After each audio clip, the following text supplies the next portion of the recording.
Fear is the enemy. Several years ago, I sat down for coffee with the leader of an established organization. I'll call him Mark. As we talked, Mark detailed a genuinely inspiring vision for their future.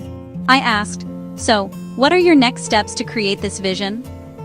Unexpectedly, the question seemed to deflate him. "I don't think people are ready for it yet," Mark replied.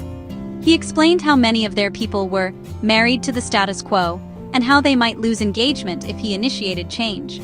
He began to talk about how change is always hard and there is always resistance. Then he shifted. He began to suggest that it might be worth losing some people. And his voice took on a defiant tone. I liked his vision, but doubted his judgment. I started polling people informally within the organization to get their pulse. From what I heard, they actually shared the same vision as Mark. They genuinely wanted change. In fact, they reported that Mark had been hinting at this change for some time, and they couldn't understand what was holding him up. Mark was afraid of many things: fear of losing trust, fear of failure, fear of the unknown. As a result, he was why they were stuck.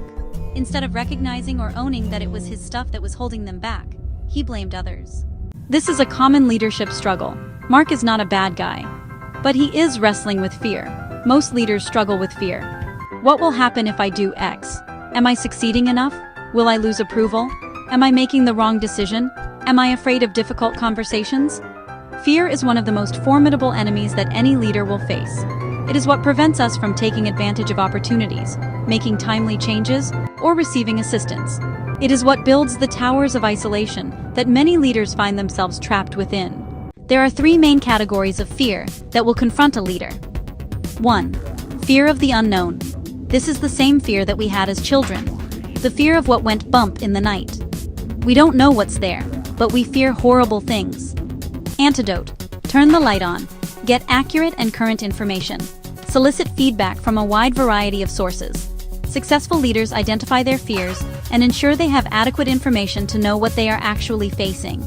Truth usually dispels fear. 2. Fear of the assumed.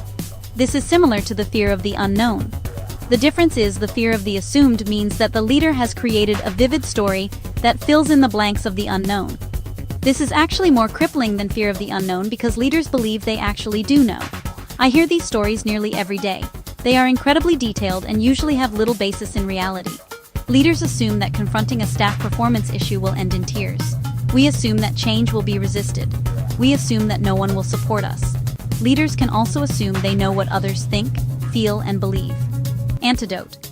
Test your assumptions. Even the most highly intuitive and intelligent leader isn't all-knowing. Practice humility and test your assumptions.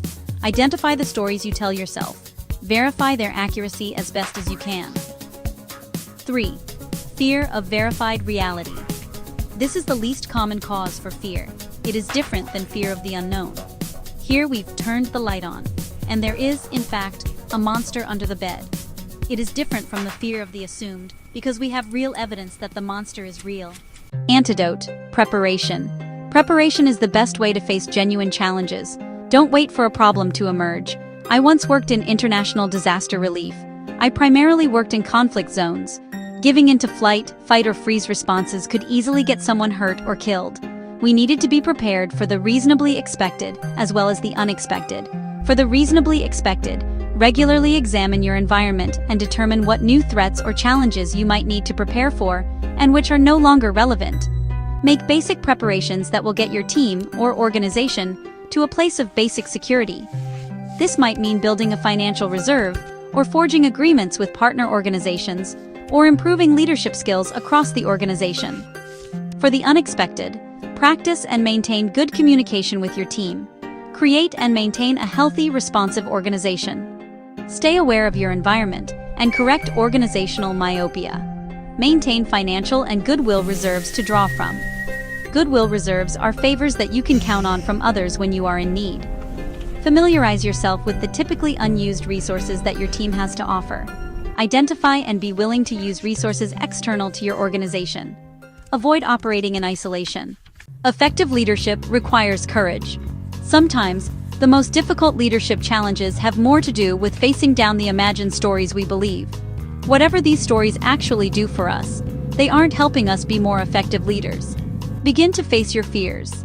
Begin by exploring the unknown and testing your assumptions. What are the fears or concerns or anxieties that you tend to wrestle with? What is one thing you need to do to face and overcome it?